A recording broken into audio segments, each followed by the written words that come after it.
Around 450 million years ago, one of our ancient fishy ancestors, still boneless and jawless, began building itself some armor. Areptychius had a built-in shield that had evolved to do more than one job. It not only protected its head, but it also provided key information about the shallow, murky waters surrounding it. And believe it or not, this shield was laying the groundwork for our toothaches of today. If you've ever experienced dental pain, you've probably wondered why our teeth would evolve to function like an oversensitive or sometimes straight up faulty alarm system. To find the answer, we have to go way back to when teeth first evolved as part of the armored skin of ancient fish.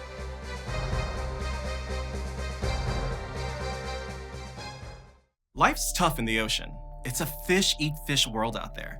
It's also an arthropod-eat-fish world and a mollusk-eat-fish world and all kinds of other combinations. And that's not only true today, but it was hundreds of millions of years ago too. The world's animal diversity seems to have really taken off in the early Cambrian period, around 530 million years ago, bringing a bunch of new predators onto the scene. And this would have put pressure on a lot of different organisms to find ways to avoid falling victim to a deadly bite. Our vertebrate ancestors began solving this predator problem some 500 to 460 million years ago, when they started to armor up, back when all fish were still boneless and jawnless. Armor was a great place to start, because it could both act as a protective coating on otherwise soft bodies and also stiffen those bodies, improving a fish's ability to swim away from danger. Areptychius was one of the first examples that we know of a fish embracing an outer armor made specifically of dentin. Now, dentin might sound kind of familiar.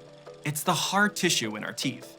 Dentin, dentist, you get it. And when we're talking about body armor, we're talking about odontodes, also known as dermal teeth, which means, yep, skin teeth. Areptychius's armor covered its head because if you're going to start protecting key body parts, well, brains are pretty important. But this thin body armor stopped there. It didn't extend to anywhere else on its body.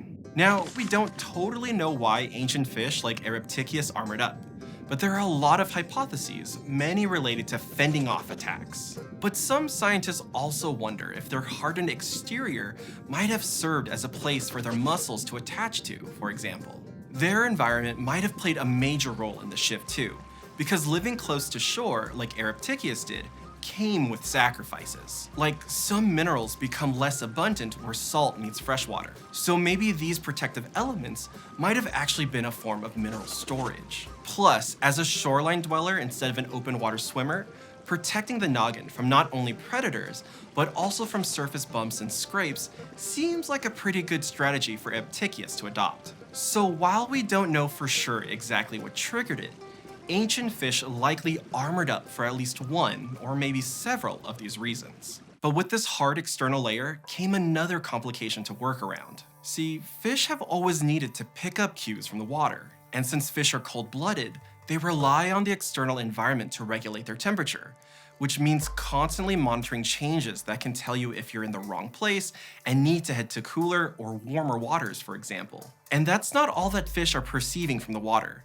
Chemical signals, electrical currents, and mechanical waves are all important factors to pick up on as well. So evolving sensors on the outside of their bodies makes a ton of sense. But how could fish balance the need for sensors with the need for a layer of protection? Well, Areptychius had a built-in workaround.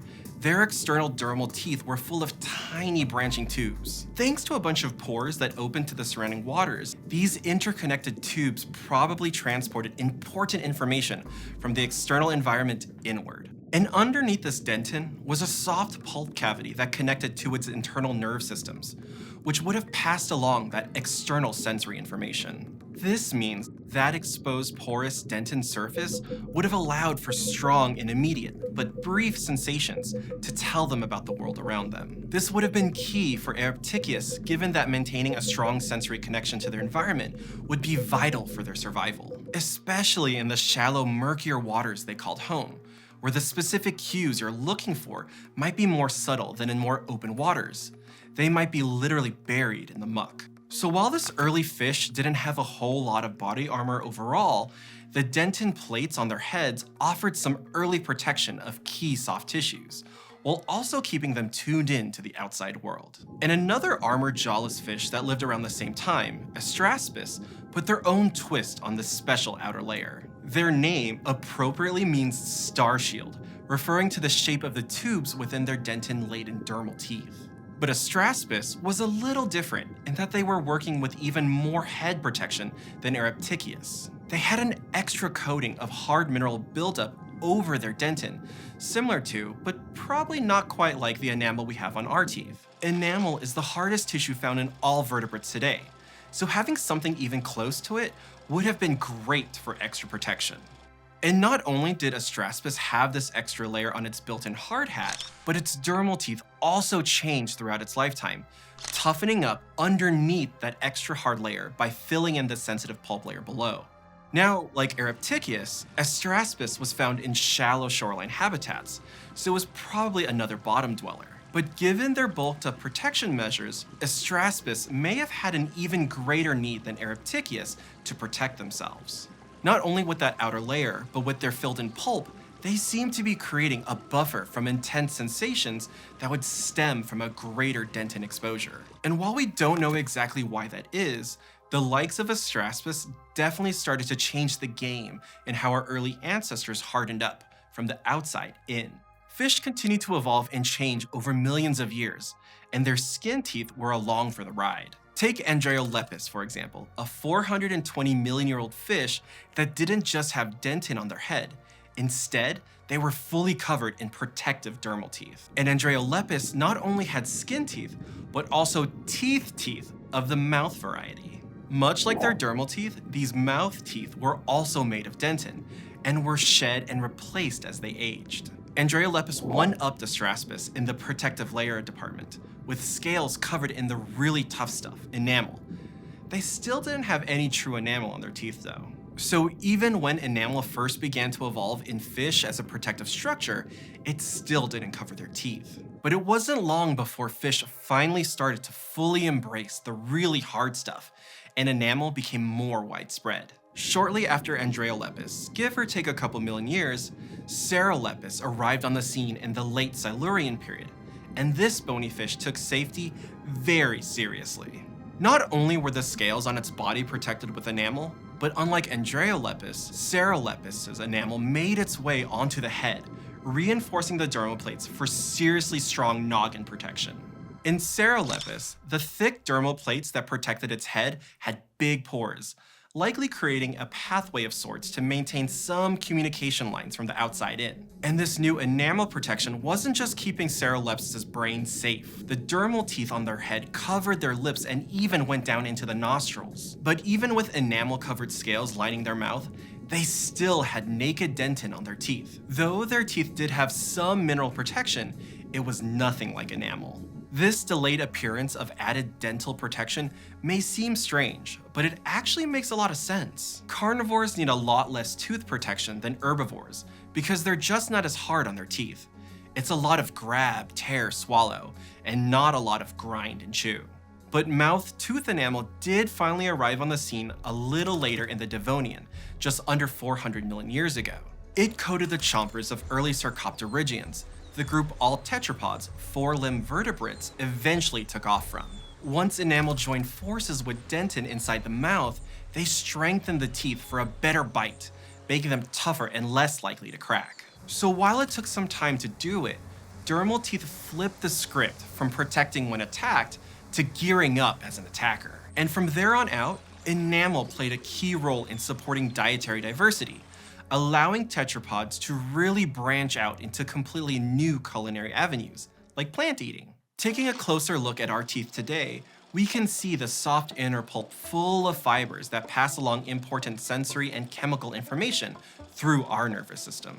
That pulp is overlaid with dentin, which, like in our fishy ancestors, remains full of tiny tubules. And finally, our dentin is capped off with a generous layer of enamel. Our thick enamel is what allows our teeth to do so much crunching and grinding. But those layers of dentin underneath that also protect our teeth will still let us know that the insides are conversing with the outsides under certain conditions. Whether that's from damage to the enamel, like cracks and cavities or cold temperatures, or seemingly innocuous food choices like sugar. And the level of pain felt is often extremely out of proportion to the damage being done, especially in some cases when no damage is being done at all. After all, a sip of cold water isn't exactly giving us frostbite. But all this makes a lot more sense given the context of our teeth's beginnings. Our ancient ancestors were keen on sensing the world around them, but as they shifted habits and habitats, their sensory bits became covered with harder and harder materials. So even when they started covering their bodies with dentin for protection, they maintained the ability to pick up on all those different cues of temperature, chemical signals, and more. These protective coverings later made their way in to cover their teeth too. But underneath that tough enamel cap still lies dentin, just itching to share all kinds of info with its soft pulp interior, making us painfully aware of our fishy origins.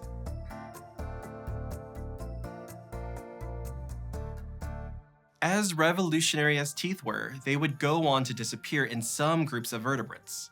But why? Find out in our episode how vertebrates got teeth and lost them again. Truth be told, this month's Eontologists are the best.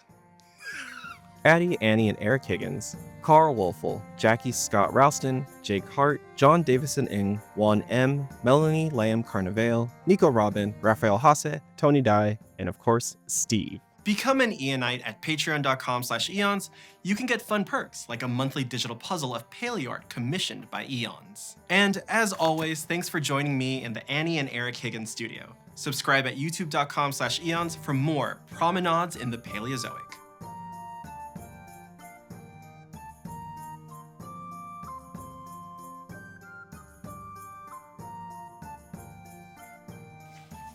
And then this part I will need help with. Oh, I'm wearing 2 belts. That's okay. Belts on belts. That's very fancy. Your pants are so secure. Do I have pet hair? Bladder to battle. Okay. I cast thaumaturgy.